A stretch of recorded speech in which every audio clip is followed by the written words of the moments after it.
নমস্কার বন্ধুরা, welcome to এসটিওনিক sports. বন্ধুরা, এই ভিডিওতে আমরা কথা বলবো বেশ কিছু ফুটবল আপডেট নিয়ে, যেখানে কেরালা ম্যাচে অস্কার বড় চমক দিতে চলেছে। মোহনবাগানের চিন্তা বাড়লো বেঙ্গালুরু ম্যাচের আগে। এছাড়াও বেশ কিছু ইন্টারেস্টিং ফুটবল আপডেট শেয়ার করার রয়েছে তোমাদের সঙ্গে এই ভিডিওতে। তাই ভিডিও শুরু করার আগে একটাই রিকোয়েস্ট, চ্যানেলে যারা প্রথমবারের জন্য এসেছো মনে করে চ্যানেলটাকে সাবস্ক্রাইব করে নিও, তাহলে প্রিয় দলের খেলার সমস্ত আপডেট তোমরা এখানে পেয়ে যাবে। তো চলো আর দেরি না করে ভিডিও শুরু করা যাক। তো সবার প্রথম যদি রিলায়েন্স ফাউন্ডেশন ডেভেলপমেন্ট লিগ নিয়ে কথা বলি, তো মোহনবাগান কিন্তু গোয়ার মুখোমুখি হয়েছিল এবং ম্যাচটা কিন্তু দুর্দান্ত ম্যাচ হয়, কিন্তু শেষ পর্যন্ত মোহনবাগান ম্যাচটা জিততে পারে না। তারা কিন্তু গোয়া ম্যাচে কিন্তু তারা গিয়ে আটকে গেল এবং সেখানে গোয়ার বিরুদ্ধে 1-0 গোলে তারা ম্যাচ হেরেছে।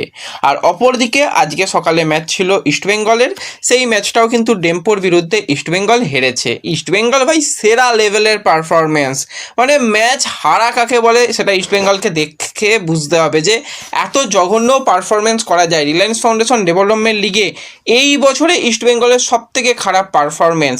আমি জানি না বিনো জর্জ কলকাতায় সিনিয়র দলের সঙ্গে থেকে কি এমন রাজকাজটা করছে, তাকে কেন যে এই রিলায়েন্স ফাউন্ডেশন ডেভেলপমেন্ট লিগের দলের সঙ্গে পাঠানো হলো না, সত্যি কোনো আমার জানা নেই। কারণ বিনো জর্জ থাকলে অন্তত এই পারফরমেন্স কোনো দিনই হতো না, কারণ বিনো জর্জের রেকর্ড আলাদাই রয়েছে। সেখানে অর্চিজমান তাকে কী যে দায়িত্ব দেওয়া হয়েছে, সে যে কী দায়িত্ব পালন করছে, কী যে হচ্ছে কিছু বলার নেই। সেখানে কেউ কাউকে চেনে না, জঘন্য পারফরমেন্স। আজকে 1-0 গোলে এগিয়েছিল, কিন্তু একদম শেষ পর্যন্ত গিয়ে ম্যাচের 83 মিনিটের মাথায় একটা গোল খায় এবং তারপরে আরও একটা ডিফেন্সের ভুল, সেখান থেকে গোল খেয়ে ইস্টবেঙ্গল ম্যাচ হেরে যায়। তো যাই হোক, এগুলো গেল রিলায়েন্স ফাউন্ডেশন ডেভেলপমেন্ট লিগের কথা। তো সামনে কিন্তু রয়েছে মোহনবাগান এবং ইস্টবেঙ্গলের একই দিনে খেলা। বিকেলে ইস্টবেঙ্গলের খেলা, রাতে রয়েছে মোহনবাগানের খেলা। তো মোহনবাগান অ্যাওয়ে ম্যাচ খেলতে যাচ্ছে, প্রথম এই সিজনের অ্যাওয়ে ম্যাচ বেঙ্গালুরুর মুখোমুখি হবে। এবার বেঙ্গালুরুও কিন্তু যথেষ্ট ভালো দল, তাদের হোম রেকর্ড খুবই ভালো। হ্যাঁ, মোহনবাগান ভাই অপ্রতিরোধ্য, কারণ তারা 4 ম্যাচে 12 পয়েন্ট পেয়েছে। সেখানে কিন্তু বেঙ্গালুরু 4 ম্যাচে কিন্তু 7 পয়েন্ট পেয়েছে, তারাও কিন্তু ভালো পারফরমেন্স তুলে ধরেছে। এবার বেঙ্গালুরু ম্যাচে তোমরা সকলেই জানো রবসন রবিনো সে অনিশ্চিত, সে খেলতে পারবে না, তাকে ছাড়াই মোহনবাগানকে খেলতে হবে, সেটা মোটামুটি একদম লোবেরা বুঝে গেছে।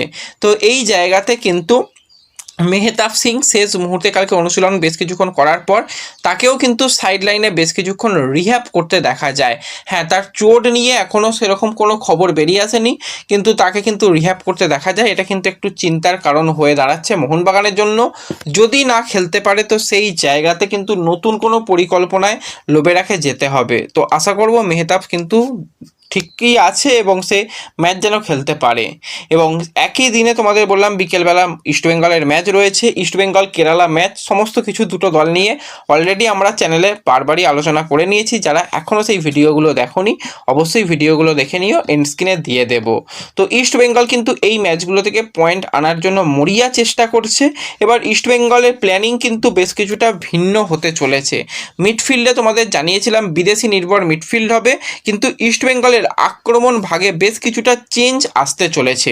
আমরা জানি পিভি ভিষ্ণুর কোয়ালিটি নিয়ে কোনোদিনই কোনো রকম কথা হবে না।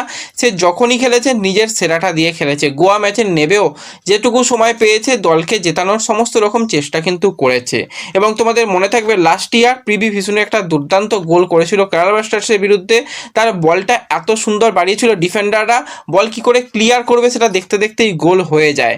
তো সেক্ষেত্রে পিভি ভিষ্ণুকে কিন্তু অবশ্যই এই ম্যাচের জন্য প্রথম থেকে একটা ব্যবহার করার চিন্তাভাবনা থাকবে। এবার তাহলে তাকে কোন জায়গায় ব্যবহার করা হবে? বিপিন যথেষ্ট ভালো খেলেছে 4টে ম্যাচে, 4টে ম্যাচেই তার ইম্প্যাক্ট আমরা দেখতে পেয়েছি। তো তাকে বসানোর জায়গা নেই। হ্যাঁ, এই জায়গাতে এডমন্ড লাস্ট ম্যাচটা তার খুব একটা ভালো যায়নি, তাকে তাড়াতাড়ি মাঠ থেকে তুলে নিতে হয়। তো সেই এডমন্ডের জায়গায় কিন্তু ভিষ্ণুকে আনা হতে পারে। এবার ভিষ্ণু এলে কোন জায়গাতে খেলবে? সে লেফট ব্যাক পজিশানে খেলবে না রাইট ব্যাক পজিশানে খেলবে, সেটাই হচ্ছে দেখার বিষয় থাকবে যে কোন পজিশানে কোচ তাকে ব্যবহার করে। তাকে লেফট ব্যাক পজিশানেও খেলাতে, লেফট উইঙ্গার যেটা বলা যেতে পারে, সেই লেফট উইং পজিশানেও খেলানো যেতে পারে, লেফট উইং বা লেফট মিডফিল্ড বা রাইট উইং বা রাইট মিডফিল্ডেও খেলানো যেতে পারে, কারণ দুটো জায়গাতেই সে খেলতে পারে। তো এই একটা পরিবর্তন কিন্তু অবশ্যই হতে চলেছে। লাস্ট ম্যাচে আমরা নাওরে মহেশ সিংকে প্লেয়িং 11-এর মধ্যে আসতে দেখেছিলাম। তো মহেশ সিংকে কিন্তু এই ম্যাচের জন্য প্লেয়িং 11-এ রাখা হচ্ছে না, তাকে কিন্তু বেঞ্চে রাখা হবে পরবর্তী সময় পরিবর্তক প্লেয়ার হিসাবে। হিসাবে এডমন্ড এবং সেই জায়গায় না ওরে মহেশ সিংকে পরিবর্তক হিসাবে ব্যবহার করার একটা চিন্তাভাবনা রয়েছে। তো এটা কিন্তু একটা পজিটিভ ব্যাপার আমি বলবো, যে হাতে অপশান, কোয়ালিটি অপশান যখন থাকবে তখন সেই দলের শক্তি অনেক গুণ বেড়ে যাবে। তো বিষ্ণু এবং বিপিন প্রথম থেকে শুরু করলেও তাদের পরিবর্তক মহেশ এবং এডমন্ড দুর্দান্ত অপশান কিন্তু তারা থাকবে। এছাড়া সায়ন বলো বা নন্দ বলো, তারাও কিন্তু একটা করে অপশান হিসাবে কোচের কাছে থাকবে। তো এই বড় পরিবর্তনটা কিন্তু আসতে চলেছে। এবং আক্রমণ বিভাগে ইউসুফকে নিয়ে কিন্তু বেশ অনেক রকমভাবে পরীক্ষা নিরীক্ষা করা হয়েছে এই দু একটা দিনের মধ্যেই, কারণ ইউসুফ লাস্ট দুটো ম্যাচে গোল পায়নি। হ্যাঁ, ইউসুফ গোল যে পাবে তাকে তো সেই রকম বলও দেওয়া হয়নি, সে গোল করবে কি। স্ট্রাইকাররা 4-5টা মিস করে একটা গোল করেও হিরো হয়ে যায়। তো সেই 4-5টার মধ্যে যদি একটাই বল আসে তার কাছে, সে সেখান থেকে গোল না করতে পারলে তো কিছু বলার থাকে না। তো সেক্ষেত্রে তাকে কিন্তু একটু অন্যরকম প্ল্যানিংয়ের মধ্যে রাখা হচ্ছে। লং ডিস্টেন্স শট ইস্টবেঙ্গল কিন্তু বেশ কিছুটা প্র্যাকটিস করছে, যাতে সেই দূরপাল্লা শট থেকে গোল আসে, যেখানে মোহাম্মদ বাসিম রাশিদের কাছ থেকে আমরা দূরপাল্লা শট দেখেছিলাম, বা আরও অনেক প্লেয়াররা এই শটগুলো নিতে পারে, সেই রকম ইউসুফকে নিয়েও পরিকল্পনা থাকছে। এবার তোমাদের জানিয়েছিলাম অ্যান্টন কিন্তু কালকে প্রস্তুতি যেখানে ইস্টবেঙ্গল করেছে, সেখানে অ্যান্টন বেশ কিছুক্ষণ দলের সঙ্গে অনুশীলন করলেও পরে তাকে রিহ্যাব করতে দেখা যায়। তো যেরকমটা শোনা যাচ্ছে, অ্যান্টনের হালকা পেশিতে টান অনুভব করার জন্যই কিন্তু তাকে পুরো দমে প্র্যাকটিস করানো হয়নি, হালকা তাকে অনুশীলন করতেই বলা হয়েছিল কোচের নির্দেশ অনুযায়ী। সে কিন্তু অনুশীলন করেছিল, সেই কারণে তাকে প্রথম থেকে হয়তো পরের ম্যাচে পাওয়া তো যাচ্ছেই না, বা প্রথম ম্যাচে ব্যবহার করা যাবে না প্রথম হাফে, তো তাকে সেকেন্ড হাফে ব্যবহার করার প্ল্যানিং রাখা হচ্ছে, এবং তাকে মূলত ওই স্ট্রাইকারের বিকল্প স্ট্রাইকার হিসাবেই ব্যবহার করার এবার থেকে পরিকল্পনা করা হচ্ছে। তাকে কখনোই মিডফিল্ডে খেলিয়ে সেই ভালো ফলাফল কিন্তু পাওয়া যাবে না।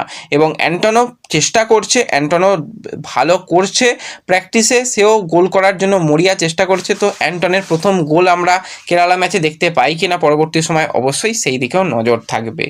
এছাড়া যদি আমরা কথা বলি একটুখানি মোহনবাগানের একটা প্লেয়ারকে নিয়ে, সেটা হচ্ছে ডিমি পেট্রাটোস। তো ডিমি পেট্রাটোসকে নতুন করে নিয়ে কিছু বলার নেই, কারণ কোয়ালিটি প্লেয়ার বলতে ডিমি পেট্রাটোসকে অবশ্যই বলা যেতে পারে। তো এখনও পর্যন্ত সবুজ মেরুন জার্সি গায়ে, আগে এটিকে মোহনবাগান, পরবর্তী সময় মোহনবাগান সুপার জায়েন্টের হয়ে টোটাল তার 99টা ম্যাচ খেলা হয়ে গেছে। বেঙ্গালুরু ম্যাচ তার 100তম ম্যাচ হতে চলেছে, এবং 99 ম্যাচে ডিমি পেট্রাটোসের রেকর্ড আলাদাই রয়েছে। সেখানে 36টা সে গোল করে ফেলেছে, 22টা অ্যাসিস্ট করেছে। এটা তো তার গোল এবং অ্যাসিস্ট রইল, কিন্তু এই 99টা ম্যাচ খেলে কিন্তু সে 6টা টুর্নামেন্টের চ্যাম্পিয়ন মোহনবাগানকে করেছে, 6টা ট্রফি জিতেছে এই কয়েকদিনে। 22 সাল থেকে 26 সাল, এই 4 বছরে কিন্তু 6টা ট্রফি জিতে নিয়েছে। সেখানে কিন্তু 2023 এবং 2025 আইএসএল কাপ চ্যাম্পিয়ন, 2023-24 সিজনের ডুরান্ট কাপ চ্যাম্পিয়ন, 2024-25 মানে পরপর 24 এবং 25 সালে পরপর লিগ শিল্ড চ্যাম্পিয়ন হয়েছে।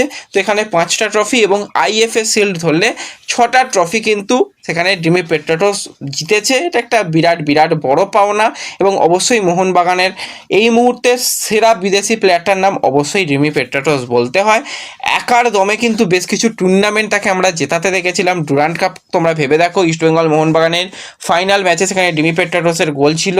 বা এর আগে যদি আমরা কথা বলি, যে 2023 সালে যখন এটিকে মোহনবাগান আইএসএল কাপ চ্যাম্পিয়ন হয়, বেঙ্গালুরুর সঙ্গে ফাইনাল ছিল, সেখানেও একার দমে ম্যাচ জিতিয়েছে।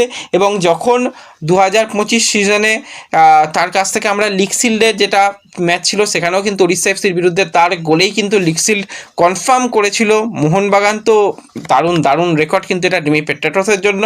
আশা করছি 100তম ম্যাচ সে খুবই ভালো পারফরমেন্স করবে সবুজ মেরুন জার্সি গায়ে, এবং সেখানেও কিন্তু একটা সে দারুণ রেকর্ড তৈরি করবে, আমরা আশা করতেই পারি। তো ব্যাস, এই ভিডিওতে এই কয়েকটা আপডেট শেয়ার করার ছিল তোমাদের সঙ্গে। ভিডিও ভালো লাগলে লাইক শেয়ার করে দিও, চ্যানেলে প্রথমবারের জন্য এলে সাবস্ক্রাইব করে নিও। দেখা হবে পরবর্তী ভিডিওতে, ধন্যবাদ।